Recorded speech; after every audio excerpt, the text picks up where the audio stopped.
Good morning बच्चों, कैसे हो आप सब। आइए आज क्लास 7 की भूगोल की क्लास में आपका स्वागत है। भूगोल के पार्ट 2 में हमने पिछले सप्ताह पढ़ा था पृथ्वी की आंतरिक बनावट और उसके 3 प्रकार के बारे में। तो देखते हैं ये शैल एवं खनिज क्या हैं।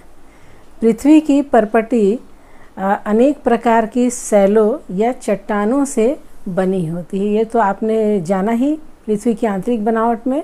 तो ये शैल 2 या 2 से अधिक प्रकार के खनिजों के मिलने से बनते हैं और ये चट्टानें हर जगह एक रंग या आकार की नहीं होती। ये अनेक प्रकार के रंगों की, अनेक प्रकार के गठन और आकार की हो सकती हैं। तो ये चट्टानें मुख्यतः 3 प्रकार की होती हैं। पहली आग्नेय चट्टान, दूसरी अवसादी या तलछट्टी चट्टानें और तीसरी कायांतरित या रूपांतरित चट्टानें। तो सबसे पहले हम देखेंगे आग्नेय चट्टानें क्या होती हैं और ये कैसे बनती हैं। तो बच्चों, आप जानते हैं कि पृथ्वी के अंदर तरल पदार्थ पाया जाता है जिसे हम मैग्मा कहते हैं। जब ज्वालामुखी की प्रक्रिया के द्वारा वो तरल पदार्थ हमारी धरती के ऊपर बाहर आ जाता है और समय के अनुसार धीरे धीरे ठंडा होकर जम जाता है, तो उस प्रकार की बनी चट्टानों को हम आग्नेय चट्टानें कहते हैं और इसे हम प्राथमिक चट्टान भी कहते हैं। तो आग्नेय चट्टानें भी 2 प्रकार की होती हैं, अंतर्भेदी चट्टानें और बहिर्भेदी चट्टानें। ये तरल मैग्मा कभी कभी भूपर्पटी पर बाहर निकलने के बजाय अंदर ही कहीं गहराई में फंसकर रह जाता है और तेज़ी से ठंडा होकर जम जाता है, तो उसे हम कहते हैं अंतर्भेदी आग्नेय चट्टानें। और इस चट्टानों के दाने बड़े बड़े आकार में होते हैं। इस तरह का एक उदाहरण है ग्रेनाइट। और ग्रेनाइट का मुख्य उपयोग मसाला पीसने वाली मशीन में या फिर भवन के निर्माण में होता है। उसी प्रकार जब तरल मैग्मा छिद्र अथवा दरार के द्वारा ज्वालामुखी से बाहर आकर पृथ्वी के ऊपर लावा के रूप में फैलता है और ठंडा होता है, तो इस प्रकार की चट्टानों को हम बहिर्भेदी आग्नेय चट्टानें कहते हैं और इनकी संरचना महीन दानों वाली होती है, जैसे कि बेसाल्ट चट्टानें। हमारे दक्कन का जो पठार है वो इन बेसाल्ट चट्टानों से ही बना हुआ है। बच्चों, आप जानते हैं कि चट्टानों का अपर्दन यानी काट छाट की प्रक्रिया भी निरंतर चलती रहती है। ये हवा के द्वारा, पानी के द्वारा या हिम नदियों के द्वारा होती है। तो इस अपर्दन की प्रक्रिया में चट्टानें टूट टूट कर महीन कणों में बदल जाती है और इन छोटे कणों को हम अवसाद बोलते हैं। अवसाद यानी जमी हुई चीज़।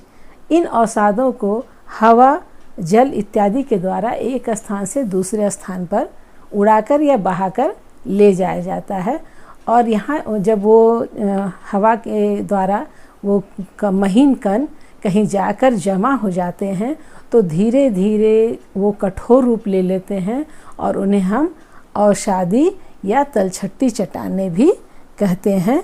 और जैसे कि बलुआ पत्थर रेत के दानों से बनता है और इन अवसादी चट्टानों में जीवाश्म भी पाए जाते हैं।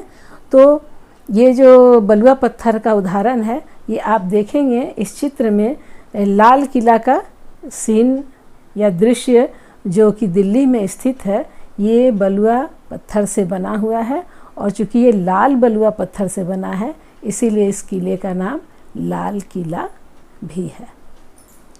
तीसरी प्रकार की चट्टान है कायांतरित या रूपांतरित चट्टान।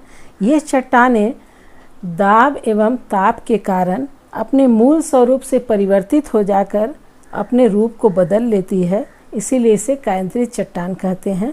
जैसे कि चूना पत्थर अत्यधिक दाब और ताप के कारण अपना रूप बदलकर संगमरमर में परिवर्तित हो जाता है और चिकनी मिट्टी अपना रूप बदलकर स्लेट बन जाती है। उसी तरह से बेसाल्ट चट्टानें शिस्ट में और ग्रेनाइट जो है वो नाइस के रूप में रूपांतरित हो जाती है। यहाँ एक आप और चित्र देखें, यहाँ आपको आगरा का ताजमहल दिखेगा जो कि सफ़ेद संगमरमर से बना हुआ है और ये संगमरमर कायांतरित चट्टान का रूप है। बच्चों, ये चट्टानें हमारे लिए अत्यंत उपयोगी भी हैं। इनका प्रयोग हम बहुत से कार्यों के लिए करते हैं, जैसे सड़क बनाने में, मकान बनाने में, बड़ी बड़ी इमारतों के निर्माण में, रेलों की पटरियों पर बिछाने के लिए और इसी तरह से अन्य अनेक कार्यों में चट्टानों का प्रयोग होता है। ये चट्टानें खनिजों का बहुत बड़ा स्रोत भी हैं और इनका उपयोग कच्चे माल के रूप में भी उद्योगों में किया जाता है, जैसे कि ग्रेफाइट का उपयोग पेंसिल बनाने में, तो फास्फेराइट का उपयोग उर्वरक बनाने के लिए किया जाता है। बच्चों, आपको ये जानकर आश्चर्य होगा कि ये चट्टानें बहुत अधिक समय तक अपने मूल रूप में नहीं रहती और समय के साथ साथ अपने रूप को परिवर्तित करती रहती हैं। जैसा कि आपने जाना कि ज्वालामुखी के विस्फोट से धरती के अंदर का जो लावा पिघलकर बाहर आता है, वो भी ठंडा होकर अपना रूप बदल लेता है और वैसी चट्टानों को हम कहते हैं आग्नेय चट्टान। ये आग्नेय चट्टानें टूटती फूटती हैं और वो अवसाद का रूप ले लेती हैं। अवसाद भी समय के साथ अपने रूप को बदलता है और अवसादी चट्टानों में परिवर्तित हो जाता है।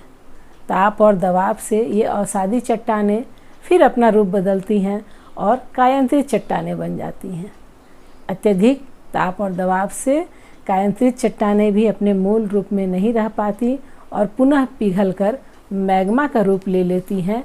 इस प्रक्रिया को हम चट्टानी चक्र कहते हैं और यहाँ एक दृश्य दिया हुआ है। आप इस दृश्य में देखें कि कैसे मैग्मा अपना रूप बदलकर आग्नेय चट्टान, आग्नेय से बेसाल्ट चट्टान, बेसाल्ट से कायांतरित चट्टान और फिर वो दबाव के कारण पिघलकर मैग्मा में बदल जाता है।